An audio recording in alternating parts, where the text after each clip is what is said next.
من الشيطان الرجيم بسم الله الرحمن الرحيم الله يرتضي إليه من يشاء ويهدي إليه من ينيب. پچھلے جمعے کو اسی آیت مبارکہ کی تلاوت کی گئی تھی کہ اللہ تعالیٰ کے تک پہنچنے کے بندے کے لیے دو دروازے ہیں، دو راستے ہیں. اللہ سبحانہ و تعالیٰ اپنے کلام پاک میں ارشاد فرماتے ہیں کہ اللہ جس بندے کو چاہتا ہے اپنی طرف کھینچ لیتا ہے. اللہ یجتبی الیہ من یشاء، اللہ نے صفت جذب کو مقرر فرمایا، اور جو اللہ کی طرف چلتا ہے، انابت اور توجہ کرتا ہے، اللہ کی تلاش میں محنت اور مشقت اٹھاتا ہے، اللہ تعالیٰ اس کو بھی ہدایت دے دیتا ہے. تو دو راستے ہو گئے، لیکن صفت جذب کو مقدم اس لیے فرمایا کہ اس میں بندہ مراد ہوتا ہے اور دوسرے راستے سے بندہ مرید رہتا ہے. کیونکہ اللہ تعالیٰ جس کو جذب کرتا ہے تو اوپر ارادہ اس کا ہوتا ہے. تو مراد مانے جس کا ارادہ کیا جائے تو گیا بندہ وہ اللہ تعالیٰ کا مراد ہوتا ہے جس کو صفت جذب نصیب ہوتی ہے. حق تعالیٰ جس کو صفت جذب عطا فرماتے ہیں، یعنی جس کو کھینچنے کا اپنی طرف ارادہ فرماتے ہیں، تو وہ اللہ تعالیٰ کا مراد ہوتا ہے. اور جو یہدی الیہ من ینیب، جو توجہ کرتا ہے، اللہ کی طرف تلاش کرتا ہے، یہ مرید ہے، ارادہ کرتا ہے. لیکن دونوں راستے جو ہیں اللہ تک پہنچتے ہیں، اس لیے کہ جو اللہ کے راستے میں محنت مشقت اٹھاتا ہے، بزرگوں کی خدمت میں جاتا ہے، اللہ اللہ کرتا ہے، گناہ سے بچتا ہے، اس کو بھی بعد میں جذب نصیب ہو جاتا ہے. بغیر جذب کے کوئی بھی اللہ تک نہیں پہنچ سکتا، چاہے وہ مجذوب ہو یا سالک ہو. جس پر جذب غالب ہو، جذب کی ابتدا ہو، اس کا نام مجذوب ہے. اور جو پہلے سلوک شروع کرے، محنت مشقت شروع کرے، بعد میں اللہ اس کو جذب کر لے، کھینچ لے، اس کا نام سالک مجذوب ہے. سالک مجذوب یعنی پہلے چلا اللہ کے راستے میں محنت مشقت کیا، پھر خدا تعالیٰ نے اس کو اپنی طرف کھینچ لیا. اس کا نام کیا ہے؟ سالک مجذوب. اور جو اس کو پہلے ہی سے اللہ جذب کر لے، بعد میں خدا کا راستہ محنت مشقت سے طے کرے گا، تو اس کا نام مجذوب سالک ہے. یعنی اس کو جذب پہلے نصیب ہوا، سلوک بعد میں نصیب ہوا. اور بعضوں کو سلوک کی توفیق پہلے ہوتی ہے، بعد میں ان کو جذب کرتا ہے اللہ تعالیٰ. بغیر جذب کے حق تعالیٰ کی طرف تک نہیں کوئی پہنچ سکتا. آواز صاف ہے؟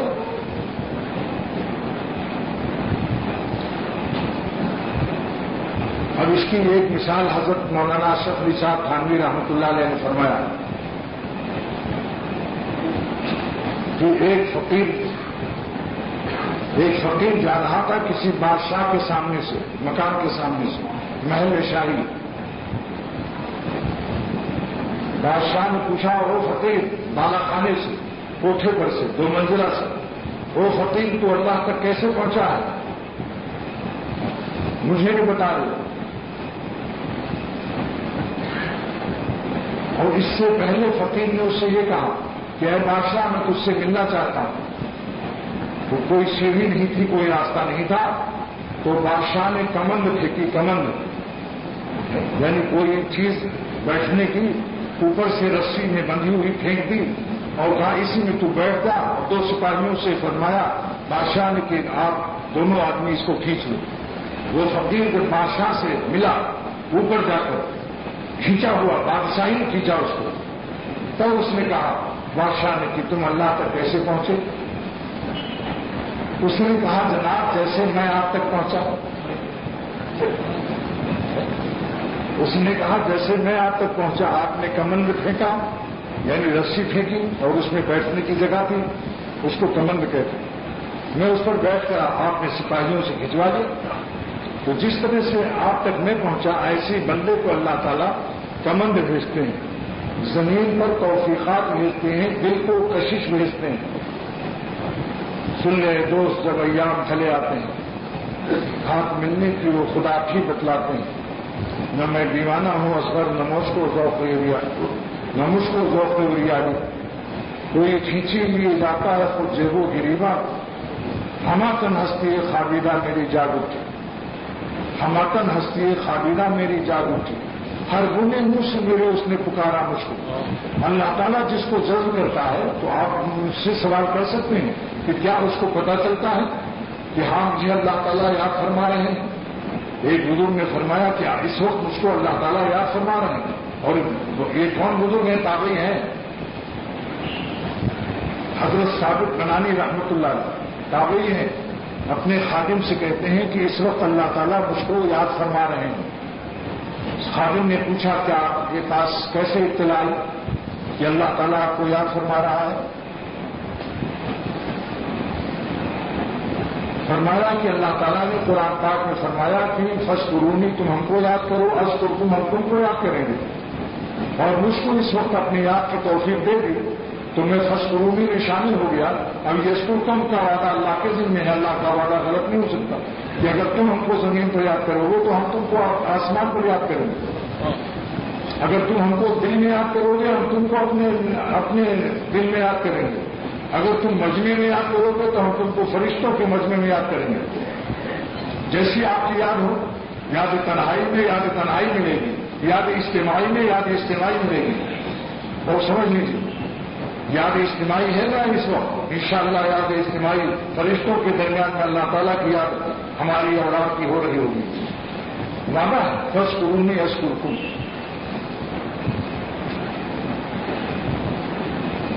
اس کی تفسیر حکیم الامت نے فرمائی. فذکرونی اور ذکر کیا مطلب ہر وقت ذکر کرتا رہے. اس وقت جب اجتماعی دین کی عبادت ہو رہی ہو اس وقت صلاۃ التسبیح پڑھنا یا کوئی نفل پڑھنا جائز نہیں. کیونکہ دین کا ایک مضمون اگر سیکھ لیا تو 1000 رکعت نفل سے افضل ہے. کیا آپ 1000 رکعت پڑھ سکتے ہیں؟ افسوس ہے کہ بعض لوگ 11 بجے کا وقت یہاں بیان کا ہے 10-5 منٹ آگے پیچھے ہو جاتا ہے لیکن اس وقت نفل پڑھنا یہاں مناسب نہیں. گویا آپ روک رہے ہیں اللہ کے بندوں کو اللہ کے دین کی دعوت میں آپ خلل ڈال رہے ہیں. ایسی نماز پر بجائے قبولیت کی ناراضگی کا خطرہ. جب آپ کو بتا دیا کہ 1000 نفل سے افضل ہے کہ آپ دین کی کوئی بات سیکھ لیں. اس کے راوی حضرت ابو ذر غفاری رضی اللہ تعالیٰ عنہ ان کی فضیلت میں دیکھ لیجیے حیات المسلمین کے اندر حضرت مولانا اشرف صاحب رحمۃ اللہ علیہ نے اس کو لکھا.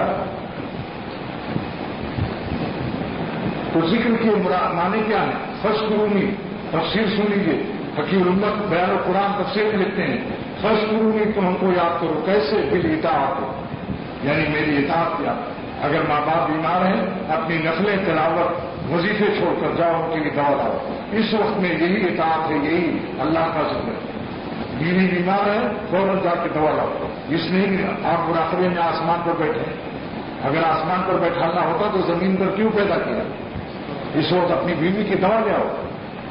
ورنہ اگر تم نے اس کو اپنے مراقبے میں رہے تو صاف جگہ ڈھنڈورا پوٹے گی. خبردار صوفیوں سے نکاح مت کرنا. یہ آنکھ بند کر کے آج رہتے ہیں فرش والوں کا حق جانتے ہی نہیں. پھر صوفیوں کے لیے آپ مشکل کر رہے ہیں ان کا نکاح مشکل ہو جائے گا. ایک شخص کی غلطی سے وہ پھر بھڑک جاتی ہیں اور ایک نسیوں سے کہتی ہیں کہ وہ صوفیوں سے مت کرنا. وہاں بیمار تھے تو وہ مراقبہ آنکھ بند کر کے مسجد میں بیٹھا ہوا تھا. ایسے وقت میں من تو کہاں پتا کرو. ماں باپ کی دوا لاؤ بیوی بچوں کی دوا لاؤ یہی عبادت ہے. اس لیے حضرت نے اس تفصیل کو جو روح المانی نے بھی بیان کیا کہ فذکرونی ہم کو یاد کرو. کاہے سے؟ بالاطاعت میری عبادت سے. اذکرکم میں تم کو یاد کروں گا. کس بات سے؟ اپنی عنایت سے. ایک جگہ کتاب پڑھایا حضرت نے ایک جگہ عنایت پڑھا اور یہی تفصیل چلی آ رہی ہے. متقدمین سے روح المانی وغیرہ نے بھی لکھا کہ ہم کو یاد کرو اطاعت سے اور ہم تم کو یاد کریں گے عنایت سے. کیونکہ یاد تو اللہ سب کو رکھتا ہے. خدا بھولتا نہیں ہے. مجرم کمینے قاتل ڈاکو کافر مردودوں کو یاد رکھتا ہے. صرف یہ ہے کہ جو بدماش اور نافرمان ہیں ان کو خدا غضب کے ساتھ یاد کرتا ہے قہر کے ساتھ یاد کرتا ہے. اور جو فرما بردار ہیں ان کو اپنی رحمت اور عنایت کے ساتھ یاد کرتا ہے. ان پر اپنی رحمت کی بارش کرتا ہے.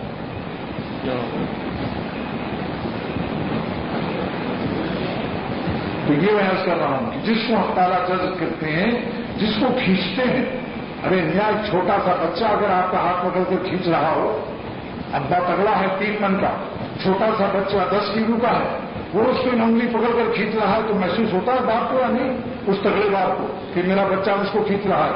اللہ تعالیٰ جس کو جو فرمائیں گے اتنی بڑی طاقت والا، اسے پتہ نہ چلے گا کہ مجھے اللہ یاد فرما رہا ہے، کھینچ رہا ہے، اپنا بنانا چاہتا ہے۔ میرے شیخ صاحب روحانی صاحب رحمۃ اللہ علیہ فرماتے تھے جب اللہ تعالیٰ جب فرماتا ہے تو دل کا فیصلہ ہوتا ہے۔ اگر وہ چاہتا بھی ہے کہ نماز میں نہ جاؤں تو بے چینی پیدا ہو جاتی ہے، چاہتا بھی ہے کہ جمعے کے بیان میں، پیر کے بیان میں نہ جاؤں، لیکن دل میں ایک بے چینی پیدا ہوتی ہے۔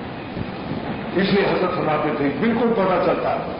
خواجہ عزیز الحسن منصور رحمۃ اللہ علیہ نے پوچھا کہ جونپور میں پوچھا، حضرت جب کوئی اللہ والا بنتا ہے، صاحب نسبت بنتا ہے، اس کو جذب نصیب ہو جاتا ہے تو کیا اس کو پتہ چل جاتا ہے؟ اب سنیے حتیم الامت تھانوی رحمۃ اللہ علیہ کا جواب۔ مجدد ملت حکیم الامت مولانا شفیع صاحب نے فرمایا، خواجہ صاحب جب آپ بالغ ہوئے تھے تو آپ کو پتہ چلا تھا یا نہیں؟ یا دوستوں سے پوچھنا پڑا؟ دوستوں سے پوچھا تھا آپ نے یا خود پتہ چل گیا تھا کہ آپ بالغ ہو گئے؟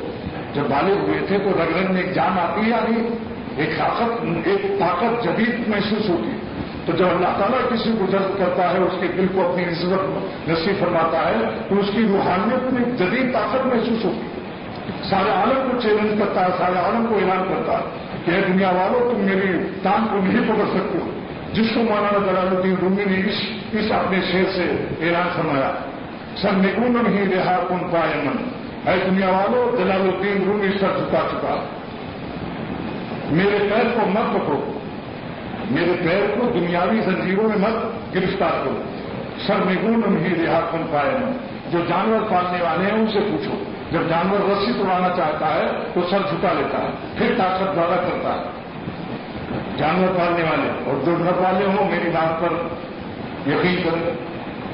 تو مولانا نے فرمایا کہ اب میں دنیاوی زنجیروں سے اپنا دامن اور اپنا پیر چھوڑنا چاہتا ہوں، سر نگون ہی رہا تم پائے من، اور میرے پیر کو چھوڑ دو دنیا والوں،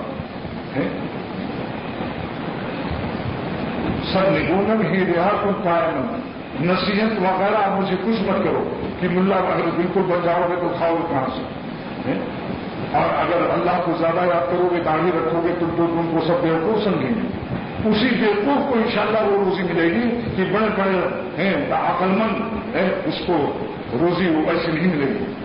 ایک شخص جا رہا تھا، اس کے اونٹ پر ایک طرف گندم تھا 2 من اور ایک طرف 2 من کی مٹی۔ ایک عقل مند منطقی پیٹ سے بیزار، بھوکوں سے پریشان، روزی سے پریشان، اس نے دیکھا، پوچھا او بھائی صاحب یہ آپ کے اوپر کیا ہے؟ اس نے کہا ایک طرف 2 من گندم، ایک طرف 2 من مٹی، اور تو پیدل چل رہا ہے؟ کہا کیا بات ہے، ایسا کرو تم 1 من گندم ادھر رکھو، 1 من گندم ادھر۔ 2 من کیوں رکھا؟ اس کا بیلنس، تاکہ توازن قائم ہو۔ اس کا بھائی عقل کی بات یہ ہے 1 من گندم ادھر رکھو، 1 من گندم ادھر، اور 2 من جو مٹی کا بوجھ لاتے ہو اس کی جگہ تم بیٹھ جاؤ، آرام سے جاؤ۔ اس نے کہا اچھا واقعی اچھے کروں، اور آپ کہاں جا رہے ہیں؟ میں روزی سے سب پریشان ہوں۔ تو اس نے کہا کہ میں تیری بات نہیں مانوں گا، تو منحوس معلوم ہوتا ہے، اس لیے کہ اگر تیری عقل پر میں عمل کروں گا تو میں بھی پھر اسی طریقے سے پریشان ہو جاؤں گا۔ بنادا آنکھنی روزی رسارن، سادی شرازی رحمۃ اللہ علیہ وسلم نے نادانوں کو خدا اس طرح روزی دیتا ہے، بنادا آنکھنی روزی رسانن، نادانوں کو بدھوؤں کو ایسی روزی دیتا ہے کہ دانا آمدنی حیران مانن، بڑے بڑے عقل مند حیران رہتے ہیں کہ ارے میں نے تو MSc کیا، میں تو امریکہ سے ڈگری لایا اور چکر میری پھٹی ہے، اور یہ تو دستخط بھی نہیں کرتا، انگوٹھا لگاتا ہے، اس کو دیکھو تو اس کی فیکٹری چل رہی ہے۔ میٹرک بھی پاس نہیں، فیکٹری مالک کو میں نے دیکھا BA MA نوکر رکھے ہوئے۔ اللہ تعالیٰ رزق خدا کے ہاتھ میں، یہ مت سوچو کہ داڑھی رکھنے کے بعد لوگ بیوقوف سمجھیں گے، جرمن اور جاپان کا وقت نہیں آئے گا ہم سے بات کرنے کو، نہ ہم کو احمد سمجھیں گے، اور زیادہ جاپان جرمن والے آپ سے مال خریدنے پر آپ کی داڑھی دیکھ کر یاد کریں گے۔ میں جب فرانس میں جا رہا تھا تو فرانس ایئر لائن پر میرے 5 آدمی تھے، 5 داڑھی والے، ممتاز بیگ صاحب، حاجی خدا بخش، اختر، میر صاحب کی داڑھی جو سب میں آگے نمایاں تھی۔ اور ایک کون تھا؟ بس 4 ہی آدمی. تو فرانسیسی عیسائی آیا جو عملہ تھا، یعنی اس کا جو جہاز کا افسران ہوتے ہیں، وہ آیا. اس نے کہا کہ یو آر پادری. میں نے کہا تمہارے دل میں سوچا تھا تمہاری بھلا کرو، تمہارے پادری تمہارے پاس. مجھ سے کہہ رہا یو آر پادری، کیا تم پادری ہو؟ تو بیگ صاحب نے انگریزی میں جواب دیا اور کہا کہ ہاں. بس جناب ہر وقت وہ ہم لوگوں کو جتنی خدمت کی ہے، کسی ایئر لائن بڑے بڑے اپ ٹو ڈیٹ بازمدائے کا ٹائی کوٹ بدلوں گا، کسی کو بھی انہوں نے وہ خدمت کی جو ہمیں خدمت کی. ہر وقت یہاں تک کہ نماز کے لیے آ کے بار بار 3-4 دفعہ اس نے کہا کہ اب سورج نکلنے میں اتنی دیر رہ گئی، آپ لوگ نماز پڑھ لیں اور چلیے ہم فرسٹ کلاس میں اوپر لے چلتے ہیں آپ کے لیے نماز. ہاں نماز کی قبلہ بھی دیا اس کو. یہی کہتا ہوں کہ دوستو، اللہ کے بجاؤ سارا جہاں آپ کا ہوگا. جو تو میرا تو سب میرا، فلک میرا، زمین میری. اگر ایک تو نہیں میرا تو کوئی شے نہیں.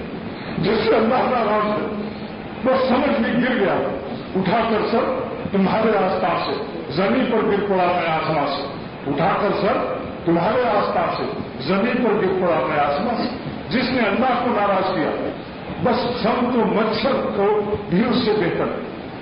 اس کی ذلت اور اس کی قیمت ایسی گرتی. نگاہ اقربا بدلی، مزاج دوستہ بدلا. نگاہ اقربا بدلی، مزاج دوستہ بدلا. نظر ان کی کیا بدلی کہ کل سارا جہاں بدلا. جس سے اللہ ناراض ہوتا ہے اس کی بیوی بھی دشمن ہوتی ہے، اس کے بچے بھی دشمن ہوتے ہیں، اس کے گدھے اور گھوڑے بھی دشمن ہوتے ہیں. جہاں جاتا ہے، ایک بزرگ فرماتے ہیں کہ جب مجھ سے کوئی گناہ ہو جاتا ہے تو میرا گدھا بھی میری بات نہیں سنتا. انسان کہاں سے سنے گا؟ یہ معمولی بات نہیں ہے. نگاہ اقربا بدلی، مزاج دوستاں بدلا. نظر ان کی کیا بدلی کہ کل سارا جہاں بدلا. عقل مندی کا تقاضا یہ ہے کہ گناہ چھوڑ دو. بین الاقوامی عقل کا تقاضا ہے کہ بڑی طاقت والے سے ٹکر مت ہو. کتنے واقعات ابھی سن رہے ہیں کہ گردے بیکار ہو، ہڈی میں گردے میں کینسر ہو گیا. 17-18 سال کے بچے کینسر. بھائی ڈرتے رہو، اللہ کو ناراض مت کرو، گڑگڑاتے رہو، دعا کرتے رہو. انشاءاللہ تعالیٰ حدیث میں وعدہ ہے کہ جو خدا کو سکھ میں یاد رکھے گا اللہ تعالیٰ اس کو دکھ میں یاد رکھیں گے.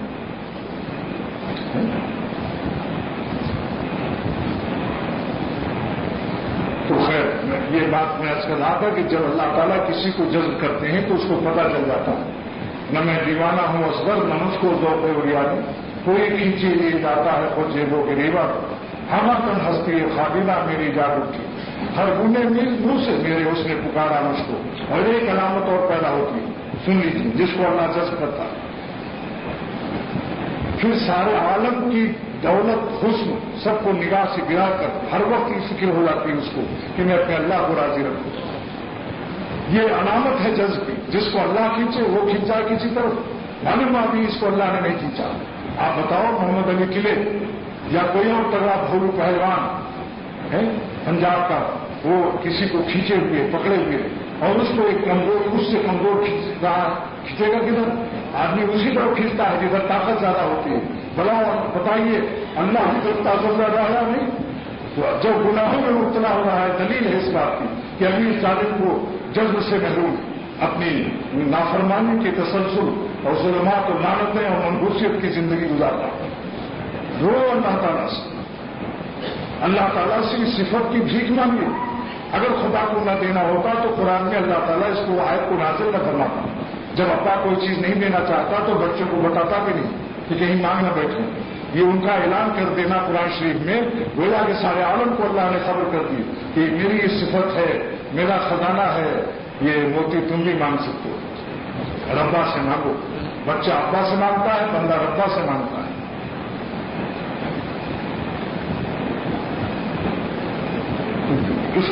اس کے اللہ تعالیٰ اس کو توفیق دیتے ہیں. جس کی دل کو اللہ اپنی طرف کھینچتا ہے، آپ بتاؤ کسی طرف کھینچ سکے گا وہ؟ اللہ سے بڑھ کر ہے دونوں جہان میں ہے.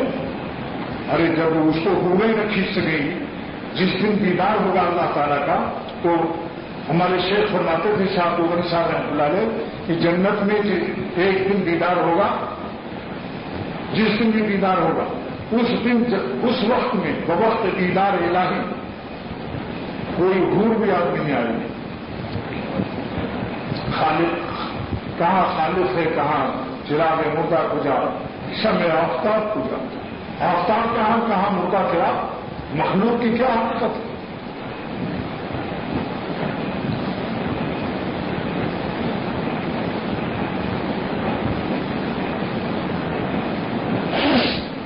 اصغر گنگوی رحمۃ اللہ علیہ فرماتے ہیں کہ جذب کی ایک علامت، جذب کی 2 علامت بیان کی مولانا اصغر گنگوی رحمۃ اللہ علیہ استاد جگر. 2 علامت. نمبر 1، اب نہ کہیں نگاہ ہے، اب نہ کہیں. غور سے سنو دوستو، درد بھرے دل سے پیش کرتا ہے.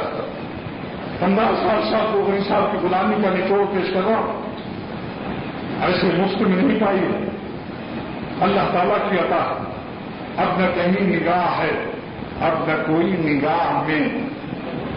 اب نہ کہیں نگاہ ہے، اب نہ کوئی نگاہ میں. مہو کھڑا ہوا ہوں میں حسن کی بارگاہ میں. اب نہ کہیں نگاہ ہے، اب نہ کوئی نگاہ میں. مہو کھڑا ہوا ہوں میں حسن کی بارگاہ میں. ایک علامت ہی پیدا ہوگی کہ اللہ تعالیٰ کی آدمی مست رہتا ہے. مخلوق کی بھیک نہیں دیکھتا، بھیک دینے والے کو دیکھتا. لیلا کو نہیں دیکھتا، لیلا کو نمک دینے والے کو دیکھتا. دولت کو نہیں دیکھتا، جنہوں نے مالداروں کو مال دیا ان سے بھی توجہ، ان کی طرف متوجہ ہے کہ اگر آپ چاہیں گے تو یہ مالدار دے سکتے ہیں. اگر آپ کا فیصلہ نہیں تو ایک پیسہ دینے کی طاقت مقصد کے برابر کسی مالدار کو نہیں ہو سکتی. دوسری علامت کیا ہے؟ دوسری علامت، توڑ ڈالے مہو خورشید ہزاروں ہم نے. چاند اور سورج جیسی حسین شکلیں ہم نے زمین پر توڑ دی، پر کہیں جا کے دکھایا اسے زیبا کو نہیں. یہ حسینوں سے نظر بچانے کو اس کو توفیق ہو جائے گی. یہ علامت ہے جذب. حضرت صاحب رحمۃ اللہ علیہ فرماتے ہیں جب دل میں اللہ آتا ہے اور جذب ہوتا ہے تو کیا علامت ظاہر ہوتی ہے؟ سنیے. اب حضرت صاحب کو سن لیجیے. حضرت عزیز الحسن مجذوب رحمۃ اللہ علیہ، یہ کون آیا کہ دھیمی پڑ گئی لو شمع محفل کی.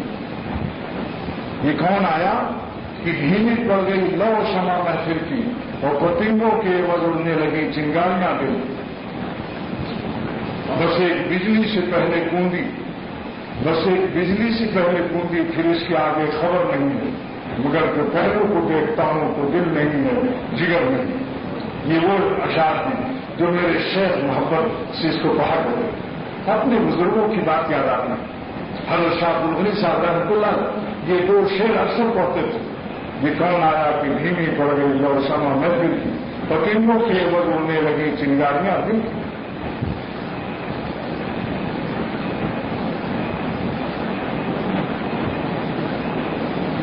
بس ایک ہی سمجھ اللہ سے روگوں کے مانگی کہ خدا میں اپنے نفس و شیطان کی لڑائی میں بار بار شکست کھا رہا ہوں. یہ علامت ہے کہ میں کمزور پڑ رہا ہوں. جب بچہ اپنے دشمنوں سے کمزور پڑتا ہے تو ابا کو رحم آتا ہے. آپ ہمارے ربا اب ہم پر رحم کر دیجیے. کب تک ہم گناہوں کی زندگی گزاریں گے؟ ایسا نہ ہو کسی حالت میں موت آ جائے میری آخرت بھی خراب ہو جائے. لہذا ماں باپ کی رحمتوں سے بے شمار رحمتیں زیادہ رکھنے والے ایک حصہ رحمت دنیا میں نازل کیا ہے اللہ آپ نے، جس سے ساری دنیا کے ماں باپ رحم کر رہے ہیں. 1/100 رحمت دنیا میں نازل ہوئی ہے، جس کی وجہ سے مائیں اپنے بچے کو دودھ پلا رہی ہیں، بابا اپنے بچے کو فیس اسکول کی ادا کر رہے ہیں، کھٹ رہے ہیں، محنت سے کما رہے ہیں. ماں باپ کی محبت اللہ تعالیٰ کی رحمت کا 1/100 دنیا میں ہے، وہ بھی ساری دنیا میں تقسیم ہے. یہ نہیں کہا جائے کوئی 1/100 ملی ہو. سما حصہ جو رحمت نازل ہوئی اس میں سارا عالم میں ہے وہ، اور جو 99 رحمت میدان نشر میں ظاہر ہوگا تب دیکھنا کہ کس کو کیسی مغفرت ہوتی ہے انشاءاللہ تعالیٰ. جن کو آپ پکا جاننے بھی سمجھتے ہیں وہ بھی فرو سے اڑیں گے جنت میں انشاءاللہ. لیکن رحمت کے بھروسے پر گناہ کرنا یہ بے حیائی اور بے شرمی کی بات ہے. کیا آپ شریف انسان بننا چاہتے ہیں یا بے غیرت بننا چاہتے ہیں؟ فیصلہ کرو.